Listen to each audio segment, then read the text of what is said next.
Hello everyone. आज हम बात कर रहे हैं importance of macro economics in business decision.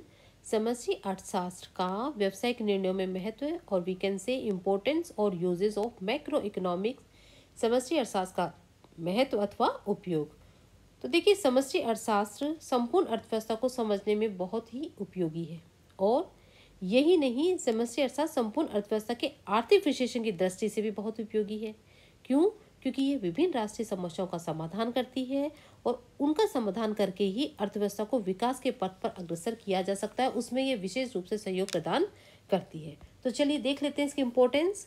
First है helpful in formulating proper economic policies. जो प्रॉपर इकोनॉमिक पॉलिसीज हैं, आर्थिक नीतियां जो उचित निर्माण की जाती हैं, उनके निर्माण करने में विशेष रूप से सहयोग करती है। क्योंकि आज कल्याणकारी सरकार मानी जाती है और कल्याणकारी सरकार आर्थिक नियोजन और आर्थिक विकास की जो समस्याएं हैं, उनकी जटिलताएं जो बढ़ रही हैं, उनके कारण सरकार का महत्व आर्थिक क्षेत्र में निरंतर बढ़ता जा रहा है। और इसी कारण सरकार अर्थव्यवस्था के संचालन के लिए प्रोडक्शन, ट्रेड, राजस्व और मूल्य आदि से संबंधित नीतियों का निर्माण करती है। और समष्टि जो अर्थशास्त्र है, वो संपूर्ण अर्थव्यवस्था का एक पिक्चर प्रस्तुत करता है, जिससे जो इकोनॉमिक पॉलिसीज हैं उनको निर्धारण करने में बहुत सहायता मिलती है। Now next is helpful in understanding the complexity of economy. अर्थव्यवस्था की जटिलता को समझने में सहायक। आधुनिक अर्थव्यवस्था में जटिलताएं बढ़ती जा रही हैं, ये हम सभी जानते हैं। क्योंकि जटिलताएं जैसे जैसे विकास हो रहा है, जटिलता उतनी बढ़ रही हैं और समष्टि अर्थशास्त्र इन जटिलताओं का अध्ययन करता है और उनको आसानी से समझा जा सकता है। और यही नहीं, समष्टि अर्थशास्त्र अर्थव्यवस्था में जो परिवर्तन हो रहे हैं, अंतर संबंध हो रहे हैं और जो आर्थिक संगठन है, उन पर भी विशेष रूप से प्रकाश डालता है। Next is helpful in economic planning. आर्थिक नियोजन में सहायक। आर्थिक नियोजन का महत्व भी आधुनिक युग में दिन ब दिन बढ़ता जा रहा है और यह आर्थिक विकास का प्रमुख टूल माने जाने लगा है। इसके अंतर्गत प्राकृतिक साधनों का जो संसाधन है, उनका अनुमान लगाया जाता है। विभिन्न क्षेत्रों के उद्देश्यों और लक्ष्यों का निर्धारण किया जाता है। विभिन्न क्षेत्रों में समन्वय स्थापित किया जाता है। आर्थिक नीतियों का निर्माण और लक्ष्यों की प्राप्ति आदि अनेक कार्य संपन्न किए जाते हैं और जितने भी कार्य हैं, उनके संचालन में समष्टि अर्थशास्त्र विशेष रूप से सहायक सिद्ध होता है और उपयोगी सिद्ध होता है। नेक्स्ट है study of change in price level. मूल्य स्तर में परिवर्तनों का अध्ययन। इसमें भी ये विशेष रूप से सहायक होता है, क्योंकि जो सामान्य मूल्य स्तर है उसमें वृद्धि, जिसको हम इन्फ्लेशन कहते हैं, और कमी, मुद्रा संकुचन, डिफ्लेशन के प्रभावों की व्याख्या समष्टि अर्थशास्त्र में की जाती है।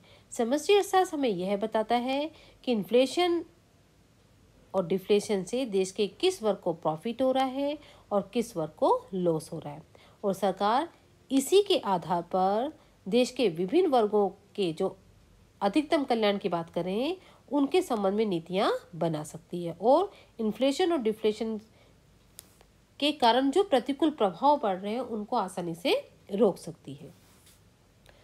For the wake of macro paradoxes. समष्टि मूलक विरोधाभासों से सुरक्षा। अब जो विरोधाभास है, ये कुछ आर्थिक तथा कुछ व्यक्तियों के संदर्भ में तो सही होते हैं, किंतु समाज के संदर्भ में सही नहीं होते हैं। अब उदाहरण के लिए हम कह सकते हैं कि जब बचत की बात करें, तो बचत एक व्यक्ति के लिए तो बहुत अच्छी है, लेकिन यदि सभी लोग बचत करने लग जाएं और अधिक से अधिक बचत करने लगे, तो देश में प्रभावपूर्ण मांग में कमी हो जाएगी तथा अर्थव्यवस्था किसकी ओर अग्रसर हो जाएगी? मंदी की ओर अग्रसर हो जाएगी। इनसे अनेक आर्थिक संकट उत्पन्न हो जाते हैं। इस प्रकार इन समष्टि मूलक जो विरोधाभास है, उनके कारण आर्थिक समस्या का समग्र रूप से अध्ययन करना आवश्यक हो जाता है। Helpful in solving various economic problem. विभिन्न समस्याओं के जो इकोनॉमिक समस्या है, उनके समाधान में सहायक समष्टि अर्थशास्त्र होती है, क्योंकि संपूर्ण अर्थव्यवस्था का अध्ययन समष्टि अर्थशास्त्र के के अंतर्गत किया जाता है। इसलिए इसमें national income, employment, population, capital formation और आर्थिक विकास जैसी समस्याओं का समाधान आसानी से हो जाता है। Next, macro analysis help in development of micro analysis. तो देखिए, जो मैक्रो एनालिसिस है, इट मीन्स व्यष्टि अर्थशास्त्र के विकास के लिए समष्टि अर्थशास्त्र आवश्यक है। कैसे? तो इस तरह आवश्यक है कि व्यष्टि विशेषण में भी समष्टि विशेषण की आवश्यकता पड़ती है। जैसे यदि एक वस्तु का मूल्य निर्धारण बहुत कुछ देश में प्रचलित मूल्य स्तर व समूची अर्थव्यवस्था में उसकी मांग और पूर्ति, डिमांड और सप्लाई पर निर्भर करता है।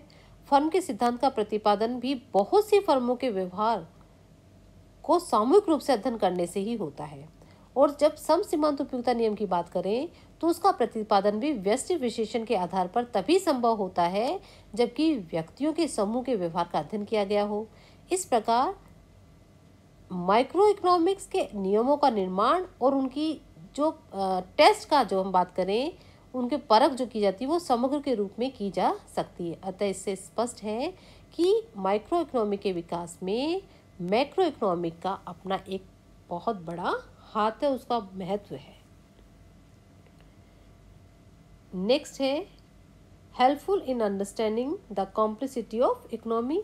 जो कॉम्प्लेक्सिटी जो इकोनॉमी की है उसको समझने में भी समष्टि अर्थशास्त्र का अपना महत्व है, ये हम पहले बात कर चुके हैं। चलिए नेक्स्ट देखते हैं, useful to analysis of trade cycle. Trade cycle की समस्याओं की, व्यापार चक्रों की समस्याओं में भी ये उपयोगी है। आर्थिक तेजी तथा मंदी की स्थिति व्यापार चक्रों के परिणाम स्वरूप उत्पन्न होती है, जिससे आय, निवेश, रोजगार सभी आर्थिक क्रियाओं में क्या होते हैं, उतार चढ़ाव होने शुरू हो जाते हैं। और समष्टि अर्थशास्त्र के अंतर्गत व्यापार चक्रों का, ट्रेड साइकिल का भी एनालिसिस किया जाता है। इसके रिजल्ट में क्या होता है, इनके उत्पन्न होने के कारण इनको रोकने के उपाय किए जा सकते हैं। Now next, helpful in analysis and solution of monetary problems। तो जो मॉनेटरी प्रॉब्लम्स जो उत्पन्न हुई है या मौद्रिक समस्याओं के विश्लेषण और समाधान में भी समष्टि अर्थशास्त्र सहायक होते हैं। समष्टि आर्थिक विश्लेषण की सहायता से मौद्रिक समस्याओं का एनालिसिस किया जा सकता है और उनका जो यथोचित जो समाधान है उनको ढूंढने में मदद मिलती है। जब सरकार मुद्रा और साख की मात्रा में होने वाले परिवर्तनों का एनालिसिस करती है, उनकी समस्याओं के समाधान की नीति का निर्धारण करती है, तो व्यवसाय फर्मों को भी सरकार की नीति की सफलता के लिए सरकारी निर्देशों के अनुसार व्यापारिक नीति अपनानी पड़ती है। तो ये समष्टि अर्थशास्त्र के कुछ महत्व हैं जो बहुत ही उपयोगी हैं पूरी अर्थव्यवस्था को समझने के लिए। और इस प्रकार व्यष्टि आर्थिक विश्लेषण की अपूर्णता एवं अपर्याप्तता तथा समष्टि अर्थशास्त्र की व्यवहारिक उपयोगिता के कारण समष्टि अर्थशास्त्र आज के इस युग में अपना एक महत्वपूर्ण स्थान रखती है।